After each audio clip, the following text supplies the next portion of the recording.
तो भाई अब सब कुछ नॉर्मल चल रहा था। कावाकी अपना वॉस को ठीक कर रहा होता है और भाई अपना बोरुतो भी ट्रेनिंग पर जा रहा था। नारुतो भी अब चिल मोड में है। फिर नारुतो कहता है कि वॉस तो परफेक्ट हो चुका है, अब इसे तुम छोड़ दो। कावाकी बोलता है कि लेकिन ये तो लीक कर रहा है तो ये यूजलेस है। वहीं कोजी काशिन अभी भी उस पर स्पाई कर रहा था। वो कंफ्यूज है कि जिगेन आखिर अटैक क्यों नहीं कर रहा है। उसे पता है कि कावाकी का लोकेशन कहाँ पर है और बोरुतो के पास भी कामा है, फिर भी वो शांत है। ये अजीब चीज है। उधर बोरुतो उज़ुमाकी अपना ट्रेनिंग कर रहा होता है, तभी अचानक उसका कामा भी एक्टिवेट हो गया था। मीज़की नोटिस करता है और बोलता है कि ये कोई नॉर्मल चीज नहीं है। बोरुतो तुरंत रियलाइज करता है कि कावाकी शायद खतरे में हो सकता है। वहीं इनो अचानक ही फील करती है कि बहुत ही अजीब सा चाकरा पूरे विलेज में फैल रहा है। उधर कावाकी के कामा से एक पोर्टल ओपन होता है और उसमें से एंट्री होता है जिगेन का, वो भी डायरेक्ट उज़ुमाकी के घर के अंदर। कोजी भी शॉक हो जाता है कि ये खुद आ गया यहाँ पर। फिर जिगेन शांति से बोलता है मैं कावाकी को लेने के लिए आया हूँ,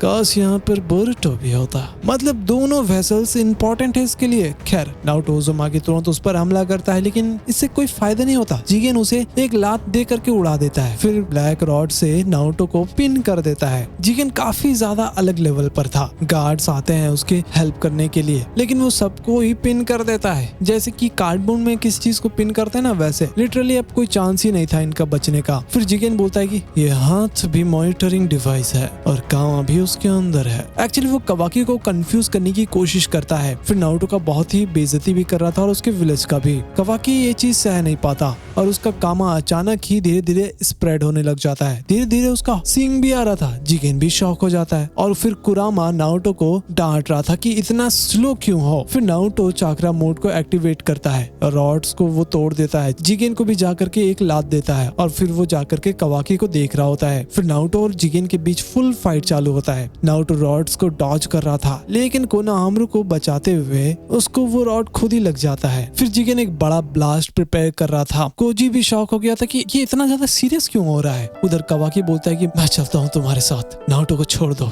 नारुतो फिर तुरंत उसे मना कर रहा था कि ऐसा मत करो। वो कावाकी को हार मानने नहीं दे रहा था, लेकिन जिगेन अब क्या करता है पता है, वो नारुतो को पकड़ के दूसरे डायमेंशन में ले जाता है। अब उसका प्लान सिंपल था कि वो नारुतो को वहां जाकर के ट्रैप कर देगा। तभी सासुके उचिहा का एंट्री होता है। टेलीपोर्ट होके वो दूसरे डायमेंशन में आ जाता है। जिगेन बोलता है कि अब तुम दोनों को मैं खत्म करूंगा। दोनों एक साथ मिल गए, बहुत ही बढ़िया। फिर फाइट चालू होता है। कोई भी पीछे नहीं हट रहा था। कोजी काशिन छुप के ये सब कुछ देख रहा था और बस ऑब्जर्व कर रहा था कि जैसे कोई साइंटिस्ट अपना एक्सपेरिमेंट देख रहा हो। खैर फाइट स्टार्ट होते ही जिगेन गायब हो जाता है और अचानक ही अपीयर हो रहा था। सासुके समझ जाता है कि ये टेलीपोर्टेशन तो नहीं है, ये शायद श्रिंक हो रहा हो, यानी अपने आप को वो छोटा कर देता है और फिर वो अचानक ही नॉर्मल साइज पे आ जाता है। बेसिकली वो इनविजिबल अटैक करने की कोशिश कर रहा था। फिर जिगेन बोलता है कि सासुके काफी ज्यादा डेंजरस है, पहले इसे खत्म करना जरूरी है, और वो सीधा चला जाता है सासुके पर हमला करने के लिए। लेकिन नारुतो शैडो क्लोन से स्पैम कर देता है उस पर। हालांकि सासुके भी अब सिर्फ ऑब्जर्व कर रहा होता है। फिर नारुतो राशिंगन से हमला कर रहा था ताकि जिगेन उस चीज को एब्जॉर्ब करे, लेकिन तभी अचानक से सासुके भी हमला कर देता है। फिर जिगेन पोर्टल को खोल करके वहां से बच जाता है। जिगेन बोलता है कि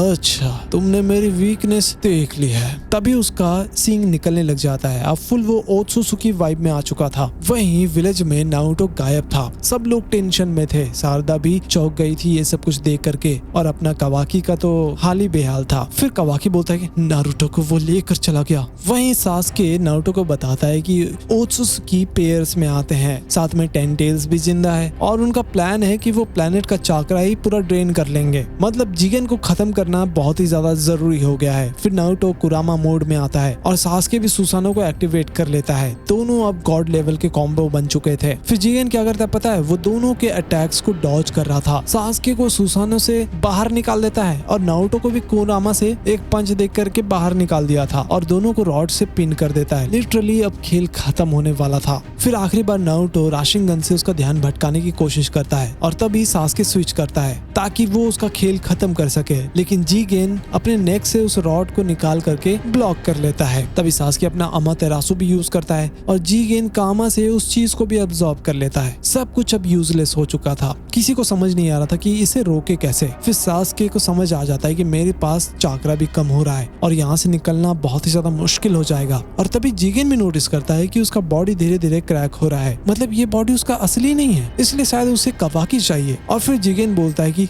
अब मैं टाइम वेस्ट नहीं करूंगा। एक्चुअली वो नारुतो को खत्म करने के बजाय सील करने का सोचता है। फिर नारुतो बोलता है तुम तो खुद टूट रहे हो, और फिर कुरामा बोलता है चुप हो जाओ वरना ये हमें मार देगा।